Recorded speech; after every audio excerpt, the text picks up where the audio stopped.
Uh-huh.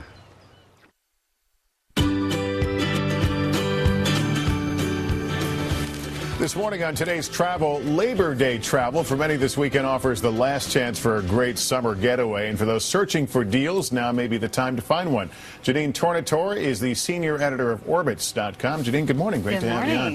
I think traditionally we think after Labor Day everything drops, airfares and hotel prices. Is that primarily for leisure destinations? That's exactly right. It's the tourist destinations, the places like the East Coast beach towns, the mountain destinations, the Caribbean. These are the places where people took their summer vacations, kids are back in school, and this is where we start to see demand drop a bit in the fall. And what are the main factors to consider here as you decide where to go and where the bargains might be? Absolutely.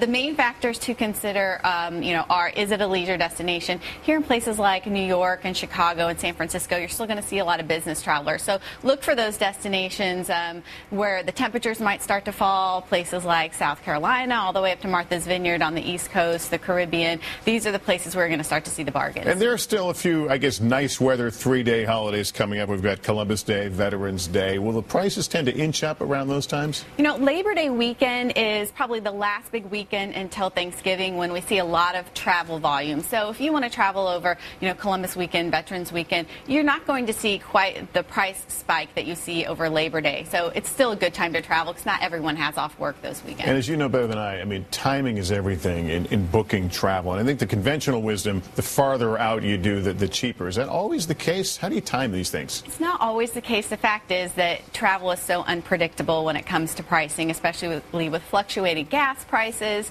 For hotels, it just depends on if there's big events going on in that city. The rule of thumb is always to look early and book when you're comfortable with a price. Sites like Orbitz instituted programs like price assurance for just that reason, because people want to book early but feel comfortable later. You can get a refund if someone books later at a lower price. So the rule of thumb, look early and book when you're comfortable. Because you hate to sit next to that guy whose ticket is $300 less than yours. Right. Now, some of the biggest savings we're going to find are in hotel rates. And I know you crunched some numbers and you found some of the best kind of post-Labor Day prices. And a lot of them were in the Caribbean, right?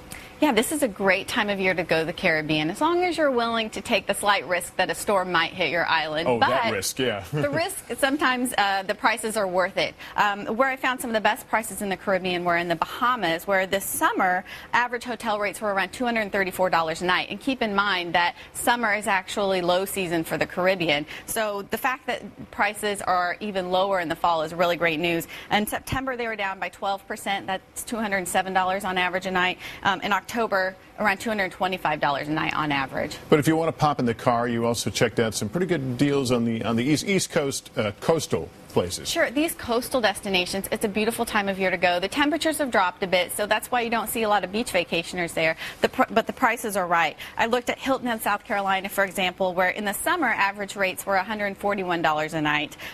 In October, $99 a night. That's a 30% decrease from those summer prices. All right. Well, Jeanenne Tornatore, thanks so much for being here. We appreciate it. All good advice. And now all we need is the time to get away. That's right. All right. We're back in a moment. But first, this is Today on NBC.